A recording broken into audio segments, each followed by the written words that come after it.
Hi, my friends. Today I want to present you a new story. Enjoy watching it. They always said Lily had a bright spark.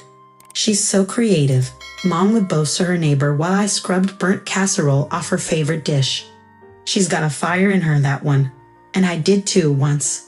But over the years, mine was used to warm their feet while they all sat back and watched me burn. I was 23 the first time I paid their mortgage, and not with inheritance or luck, just sheer, merciless hours of work. I spent my youth hunched over ledgers while Lily smoked cherry vape on the porch, telling Mom her online Kindle shop was about to go viral. Every failure of hers became a shared family crisis, and I always footed the bill. "Peg, could you cover the electric?" Dad had asked one Tuesday, his voice casual like he was borrowing salt. "It's only temporary. I'll pay you back by Friday." That was 2 years and $3,700 ago. I didn't protest, I never did. But I began to record the transactions in a little green notebook. 1 line per expense, 1 page per month. Like an accountant auditing her own exploitation. Even I had to admit, it looked more like a loan ledger than a life. By day, I handled multi-million-dollar accounts at the firm. By night, I ate instant noodles and wiped toothpaste stains off the bathroom mirror of my childhood home, which still smelled like mildew and disappointment. The tiles hadn't been replaced since I was 10. But there'd been enough money for Lily's cosmetic procedures and 2 business retreats to Tulum. Once at dinner, I quietly mentioned my back pain. "You should try yoga," Lily said between bites of steak I bought. "It's amazing for tension." I set my fork down. "I work over 9 hours a day. I barely have time to sleep." Lily blinked. "Then maybe time management is your real issue."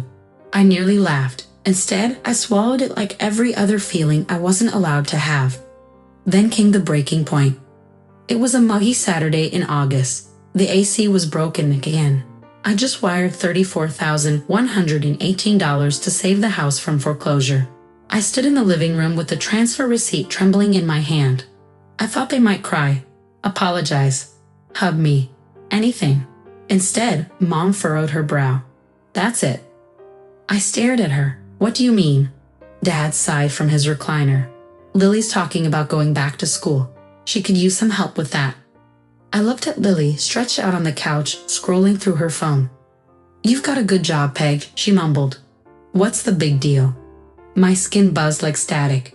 I opened my mouth, then shut it, then opened it again.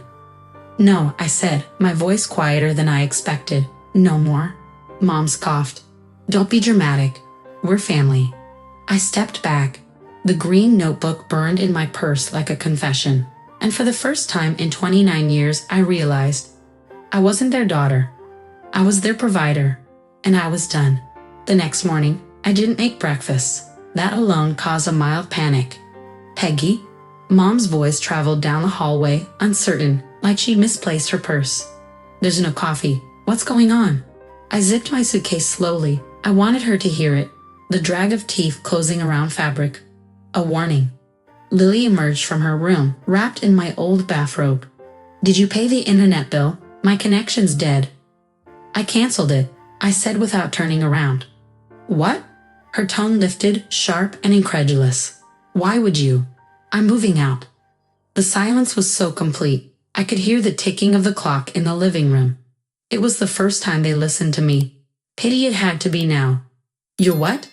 Dad barked, appearing in the doorway like I'd just confessed murder. I finally turned to face them. "I'm done. I transferred the house deed back to your name. I've blocked your cards. I removed my name from everything." Lily's mouth fell open. "You can't just leave." "I can. I should have done it years ago." Mom sat down slowly, as if the couch might disappear beneath her. "But how will we?" "Figure it out," I said. The way I always had to. I stepped into the hallway. My hands were shaking, but I didn't stop. "Peggy, be reasonable," Dad shouted. "We're your family." I looked back one last time. "No," I said. "You're debt collectors in family costumes." I closed the door behind me, not gently, not loudly, but with finality. Outside, the sun was weak behind a curtain of gray clouds. My car was packed. No parade. No goodbye party. Just my own breath, short and ragged, as I sat behind the wheel. I had no plan, no backup. Just a one-bedroom apartment paid for 3 months in advance and a list of blocked contacts that included everyone I'd once called home. And still, for the first time in my adult life, I felt something like peace. It scared me how good it felt. It took only 12 days for the first knock to come. I froze mid-bite, my plastic fork dangling above the carton of cold noodles. The knock came again, harder this time. I opened the door a crack, chain still latched. Through the gap stood Lily, sunglasses too large for her face, lips trembling. "Peg, please. They're talking about selling the house. Mom's crying all day. Dad's been drinking again. We need you." I didn't blink. "I know, and I still left." Her lower lip quivered. "You can't just abandon us." "Funny, that's exactly what you did. Every time I needed you." She looked away. "I'm not your wallet anymore, Lily." Her voice sharpened. "You think you're better than us now? Because you've got your precious little freedom." "I don't think I'm better," I said coldly. "I think I'm finally breathing." I shut the door. Not 10 minutes later, my phone lit up with unknown numbers. Then came the messages, dozens of them. Guilt grenades lobbed from every angle. Selfish. Ungrateful. You owe us everything. But I didn't flinch. I'd spent years building a prison with gold bricks I laid myself. Now the shadows were clawing at the walls. I just had to keep the lights on. I first heard his name through my landlord. Some guy called, said he's your family's lawyer. Thomas Gray. The name sat in my gut like a lead coin. An hour later, a letter slipped under my door. Heavy parchment. Legal emblem. I unfolded it with shaking fingers. "You are hereby informed that your parents intend to seek financial reparations for past support, claiming a verbal agreement of familial obligation and continued assistance." I laughed out loud, a raw, bitter sound. Later that night, my phone rang. I didn't recognize the number, but I answered. "Miss Palmer." A man's voice. Smooth. Too smooth. "This is Thomas Gray, your family's appointed counsel. I believe you've received my notice." "I'm not paying them another cent," I snapped. "They used me for years." He chuckled. "Yes, but you never made them sign anything, did you? Everything you gave was a gift." I gripped the phone tighter. It wasn't a gift. It was survival. For them. "Doesn't matter, Miss Palmer. Sentiment doesn't hold in court. Proof does." His voice was silk wrapped around a dagger. I hung up, pulse racing. They found a weapon. And his name was Thomas Gray. The courtroom smelled like varnish and nerves. I sat alone, hands folded, while across from me, my parents and Lily whispered behind Thomas Gray's cold, practiced smile. He hadn't expected me to show up with my own lawyer, much less one who was better prepared. My attorney, Ms. Jules Avery, stood. "Your Honor, we present over 3 years of documented bank transfers from my client to her family, labeled as loan, rent, emergency support, and home bailout. Every payment noted, every text pleading for help archived." Gray rose smoothly.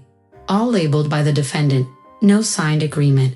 This is a family matter, not a legal contract." But it became legal. I cut in, unable to stay silent. The moment they threatened to sue me for not bleeding dry. Judge Hayworth eyed us all with quiet distaste. "This court does not reward entitlement. Miss Palmer owes you nothing. Case dismissed." Lily gasped. My mother dropped her head. Outside, rain tapped the pavement like applause. "Peggy, wait," Lily called after me. "You're really leaving us like this?" I turned, finally free of apology. "You left me a long time ago. I'm just returning the favor." I didn't look back. And for the first time in my life, no one followed. A year later, my apartment still smelled like fresh paper and jasmine tea.